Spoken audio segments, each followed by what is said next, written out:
Мшыбзиқәа, ҳаҭырсқәа, ҳахәаԥшцәа иацаҳҵоит Аԥсны актуалра змоу атемақәа рылацәажәара иазку адырраҭара Аԥсны Хабар Асас. Здравствуйте, дорогие наши зрители! Площадка Аԥсны Хабар Асас продолжает свою работу. И прежде чем начать беседу, я хочу напомнить нашим зрителям подписаться на канал Аԥсны Хабар, потому что Аԥсны Хабар обсуждает только самое значимое. Я бы хотела представить наших молодых гостей. Это члены инициативной группы Харахакалык, Кама Каца и Георгий Агарба. Здравствуйте. Здравствуйте. Сегодня мы поговорим о благоустройстве нашей столицы, о проектах Харахакалыки, а также о выставках, в которых вы принимаете участие. Недавно с вашим участием в Сухуми прошла выставка с очень интересным названием «Архитектура города. Проекты, идеи, перспективы». Расскажите, что было целью этой выставки, кто ее организовал и какие проекты были представлены на этой выставке. Этот проект представлен Эльвирой Арсалей и Баталом Кубахи. В рамках проекта мы должны были представить какие-то идеи и проекты, которые, возможно, не реализованы, возможно, фантастические, которые бы вписывались в понятие историко-культурного наследия города в рамках историко-культурного наследия и наши фантазии или какие-то проекты в этих границах. Вот. Мы представили как каждый сам от себя, да, как от нашего архитектурного бюро, так и от инициативной группы Харахакалык наши какие-то наработки, там, идеи по фасадам, работы по фасадам, там небольшие как бы эскизы есть, буквально такие черновые есть варианты. Ну, там, в общем, на разной стадии проработки есть и реализованные проекты, но не от Харахакалык, мы уже от себя выставляли, и там можно было ознакомиться. И важно было познакомить горожан с тем, что проектируется в городе, что, возможно, еще даже не построено или не будет никогда построено. И важно привлечь внимание к историческому наследию, к проектированию в рамках исторического наследия, к современной архитектуре, возможно, и к исторической архитектуре. После проведения этой выставки мы провели небольшой круглый стол, в рамках которой мы обсуждали, нужен ли городу генеральный план и план развития городу, насколько это актуальная вещь, нужна ли городу миссия, такие важные вещи, которые, казалось бы, должны были уже обсуждаться, но вот мы пришли к этому сейчас и обсуждали, очень горячо обсуждали, такие интересные моменты обсуждали. В общем, выставка состоялась в таком вот на этом этапе. Я думаю, будет иметь продолжение. Хотелось бы, наверное, может быть, каждый год делиться такого рода идеями. А какие именно проекты были представлены? Вы могли бы озвучить? От нашего бюро или от Харахакалык.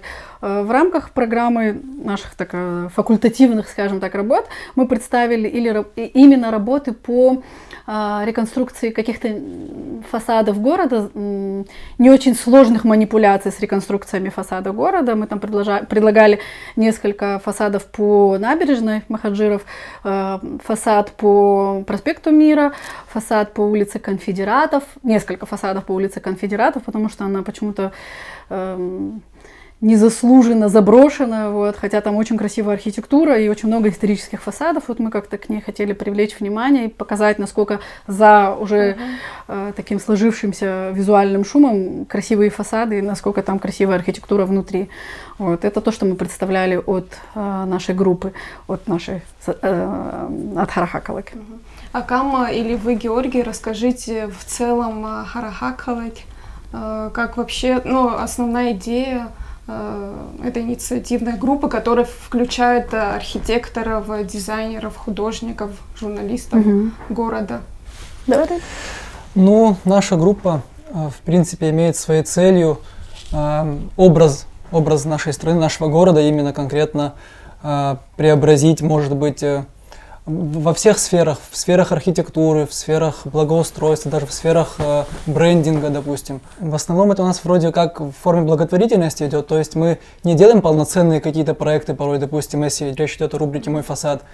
Мы делаем какие-то такие предложения, которые, если, допустим, найдется желающий это все исполнить, ему будет с чего начать, допустим, это какой-то вектор, который мы задаем.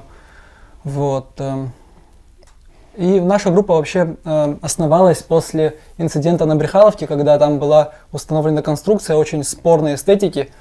Вот, собрались неравнодушные граждане, вот, мы все друг друга знаем, и решили после этого, как у нас получилось, повлиять на данное событие, происшествие в хорошем смысле, то есть демонтировать эту конструкцию. Мы подумали, почему бы нам дальше как бы не поддерживать связи в форме уже какой-то организации, ну, бороться с подобного рода явлениями в нашем городе. Вот. И мы продолжаем как бы вот уже на протяжении года, да, где-то свою деятельность, да, чуть больше. Вот. Стараемся регулярно выкладывать что-то в интернет, как бы поддерживать жизнь на нашей странице. Вот. Какую-то просветительскую деятельность ведем тоже. Вот. Важно подчеркнуть значимость нашей профессии. Да? Архитектура очень, последние лет 30, она осталась очень заброшенной. И вот с помощью нашей такой благотворительной, скажем так, деятельности мы хотим привлечь внимание вообще к архитектуре в целом и к городу в частности. Вот. И надо сказать, что это удается. Много споров, много и довольных, и недовольных, и много людей нас поддерживают, и много молодежи поддерживает. Допустим, мы к некоторым проектом обращались к студентам, и нам даже студенты-архитекторы помогали и включались в работу. Это важно, такое профессиональное какое-то сообщество создать, не знаю, в котором мы бы преследовали одни цели. Эстетика города, эстетика местности. Вот. И, собственно, наша работа внутри группы — это именно об этом. Главное — это эстетика во всем. Как вы уже сказали, вот ваши проекты, которые вы публикуете в социальных сетях, находят большой отклик у наших граждан, у ваших подписчиков. А вот власти города и в целом наши власти, находите вы ли с их стороны отклик и поддержку? Безусловно, конечно, находим. Власти города ровно такие же горожане, они точно так же хотят красоты, как и мы, просто и они, как и мы, не всегда в силах это сделать ввиду каких-то объективных обстоятельств. Конечно, они нас поддерживают, мы очень часто сначала им показываем наши проекты, насколько это уместно, насколько это правильно будет публиковать, там, будет ли это корректно в каком-то смысле, если там что-то у нас вызывает сомнения, мы получаем согласие, получаем поддержку и дальше уже знакомим с этим нашу аудиторию. Вот. И, конечно, надо и дальше поддерживать взаимосвязь с властями, потому что мы сами по себе ничего не сможем сделать, если нас не будут поддерживать, если мы не будем друг другу помогать. Это просто будет бесполезная потеря времени. Вот мне известно, что один из ваших проектов участвует в открытом международном конкурсе Министерства культуры Абхазии. Он даже прошел во второй этап конкурса. Хотелось бы, чтобы вы рассказали об этом проекте тоже. Мы говорим о площади имени Сергея Васильевича Багапш, правильно? Да. О благоустройстве этой площади и, соответственно, о памятнике. Да, мы действительно участвуем, мы вошли в тройку финалистов, кто приглашен в следующий этап. Проект на самом деле начался так спорно, мы друг с другом, у нас каждый проект начинается очень спорно, у нас 12 человек, и мы все время спорим, и у всех разное видение того или иного пространства. Вот. И мы сначала его начали рассматривать как, в принципе, как сквер, вот. Потом это переросло в такое все-таки понятие площади, и площади открытой со стороны моря, и со стороны города, и стали анализировать, насколько уместно на такой небольшой площади столько разных соединять такое большое количество функций, плюс еще и память увековечить Сергея Васильевича. Вот. И мы стали рассуждать на эту тему, и, соответственно, выросла вот такая концепция очень современная и очень многофункциональная, которая может меняться в зависимости от того, как это место будет развиваться, и когда там заработает морское пароходство, и каким-то образом этот порт будет задействован, и людей будет много. То есть эта функция может меняться, и пространство тоже может меняться. Это важно. Вот. И важно было найти какую-то такую эстетику, которая бы объединяла всю ту сложную и разную архитектуру, которая на этой площади собралась. То есть там в том числе и, допустим, панно, которое является насколько я знаю, памятником архитектуры, ну, то есть частью наследия культурного. Потом там есть старая архитектура дореволюционная, сам порт советский. В общем, ну, там много таких эстетических задач, которые нужно было объединить. И вот мы представили свой вариант. Он у нас получился вперекос в архитектуру. Мы меньше уделили внимания скульптуре как таковой, мы ее представили в виде барельефа, в виде более такого современного решения, как нам кажется, в этом месте более уместного. Вот. И, в общем-то, насколько я понимаю, мы должны будем доработать именно скульптурную часть нашего проекта. Мы ждем, когда нам объявят о том, какие правки нужно будет внести. И вот нам дали еще полгода на доработку для того, чтобы участвовать уже во втором этапе. Вы сейчас дорабатываете? Пока нет, потому что у нас еще нет понимания, что нужно дорабатывать. Нам еще не внесли корректировки. Вот какие-то свои рекомендации еще комиссия не внесла. Большинство ваших проектов связаны с Сухумом. Рассматриваете ли вы развитие этого проекта и в других городах Абхазии тоже? Да, конечно, почему бы и нет. Я не вижу смысла ограничиваться одним городом, но, конечно, все-таки мы больше всего болеем за свой родной город, за нашу столицу, в которой мы все выросли, живем.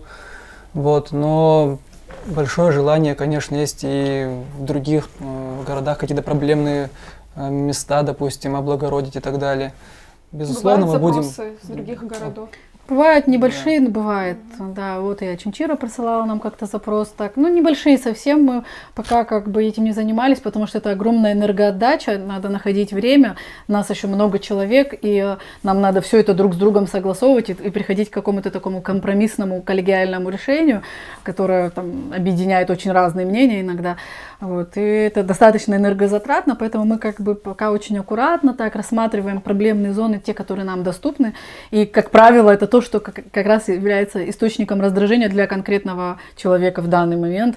Там, то, что там мы делали, это то, что конкретно меня, например, раздражает. То есть я... Личное свое, да. Пока такие триггерные, да, вещи мы разрабатываем именно на основе своего опыта.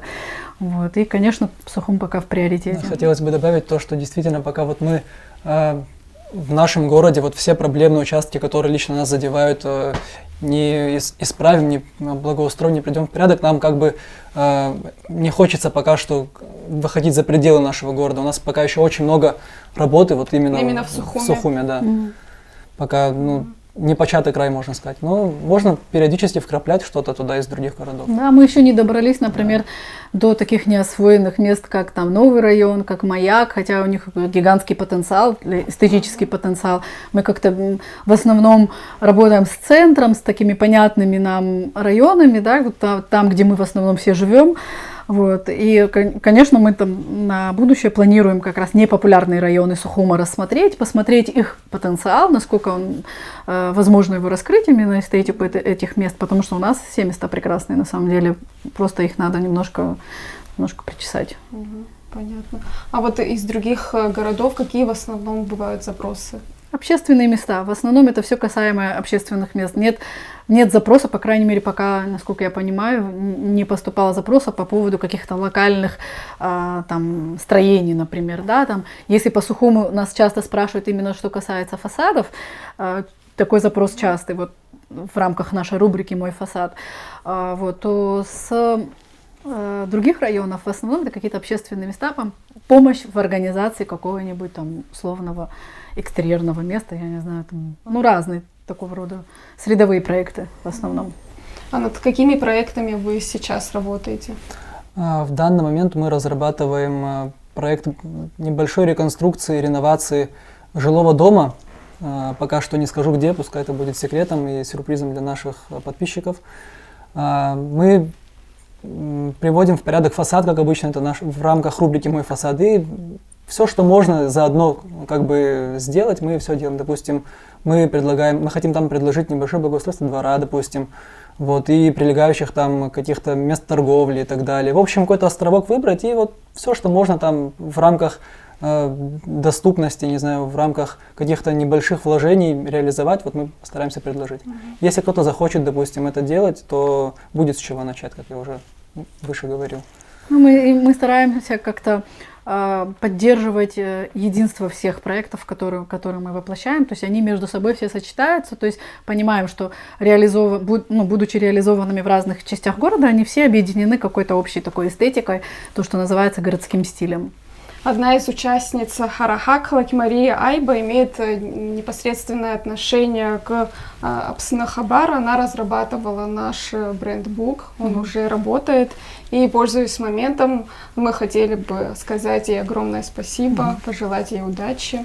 Спасибо. Мария не является, кстати, участницей нашей группы, она является моей коллегой, моей сотрудницей, конкретно нашего бюро. Но она, по сути, все равно помогает нам в каких-то вещах, нам не остается равнодушных людей. Но также я являюсь ее преподавателем первым, так что мне очень приятно, спасибо. И вам тоже спасибо большое. На этом все. Желаем вам удачи в ваших проектах. Спасибо большое. Спасибо. Постараемся не подвести. Я хочу напомнить нашим зрителям подписаться на канал Апсны Хабар, потому что Апсны Хабар обсуждает только самое значимое.